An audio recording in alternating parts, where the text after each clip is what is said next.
So this big frame unit is going to go. My new unit is going to sit on top of the pad, on top of the existing wall rack. Let's bring a couple foot of line hide to finish off the job that somebody else fucked up. I'm sorry, messed up. Everything else is going to stay. We'll do a new disconnect box and electrical whip to protect our unit. There is a potential of us taking that 4-ton unit and attaching it to the line set for the basement system. If we do that, I'll have to put a new coil on the main floor system because it's only a 3-ton coil right now. So that is a potential. I'm just not 100% sure yet. No matter what we do, if we completely get rid of this unit, or if we transfer that unit to here and get rid of this unit, the customer would like to keep that air handler that's on the second floor as well as the condenser. We'll just pull all the refrigerant out of it and recover that. Because this stuff's brand new, it's like 2 years old. But that should be everything. I'm going to talk about this mini split. So for the mini split, somewhere right around here is where we're going to pop out of the wall with our electric. That electric is going to follow the bottom of the siding. We're going to have to cut a hole through the side of this step across to right over here. So our mini split's going to sit right where these trash cans are. And then we're going to need some line hide, about 9 foot, 8 foot of line hide from here up to the bottom of the soffit. We're going to go into that soffit there and run across this up in the attic of this garage. And then the indoor mounted head, we're going to have to come through the ceiling here, back down into this area, and then go through the wall for the indoor mounted head. It's going to be on the other side of that wall in a office room, which I'll go in there now and show you.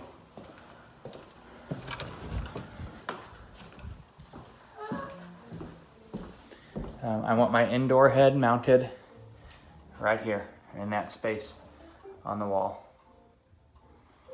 That should be everything for the mini split. Downstairs looking at the breaker panel, guys. We got home line load centers. There's 2 of them. This double 60 amp breaker there is marked furnace. I'm assuming that's for the second floor. Not sure, bunch of double 30 amp breakers there, and some 30s, 40s, and whatnot over here on that side. I'm not sure what goes to what because the last contractor that was here messed everything up. Gas line, this gas line right here. I think I'm gonna let Shaman mess with all of that. It's supposed to tie into the top of this shutoff, so that's the shutoff that goes into the bottom of the furnace, or not the furnace, the water, the fireplace. They need a gas line connected for the fireplace. It's track pipe that went to right here. That's just going to get done away with. We're not going to do track pipe at all. We'll fill the hole. There's going to be black iron that comes from here straight up into the fireplace, so you can't see it anymore.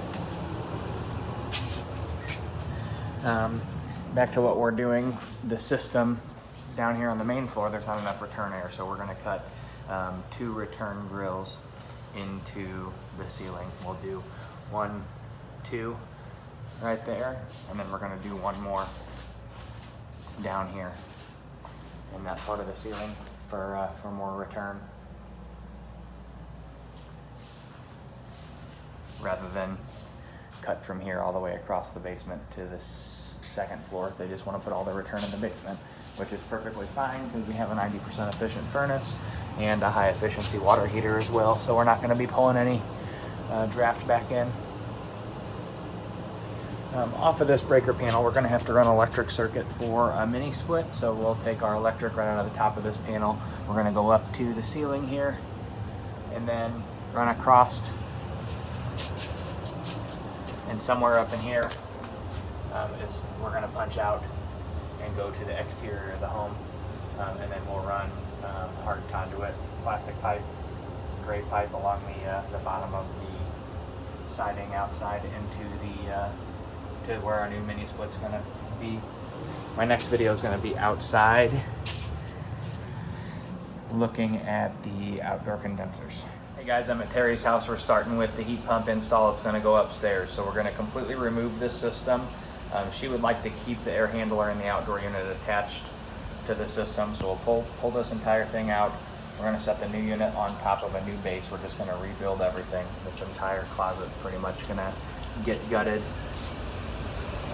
My supply trunk line, we'll cut it where need be. We're going to scrape this foam insulation out and then put some blocking in here between the supply and the return so it's fire caulked off the way it should be. Right here around the return is where we're going to change it from a 12 by 20 to a more than likely a 10 by 26. We'll go down into our new return drop, or into our new furnace base. We're going to have to design a new 5-inch media cabinet to go in here somewhere between the return and the furnace base. My electric coming into this unit, I got 3 double 60 amp breakers for the air conditioner, so 180 amps of service coming into it. And that's pretty much it up here. We'll tie into the existing drain lines and just we'll just rebuild the drain line down here to the floor drain. And refrigerant lines will get flushed and pressure tested. That should be everything.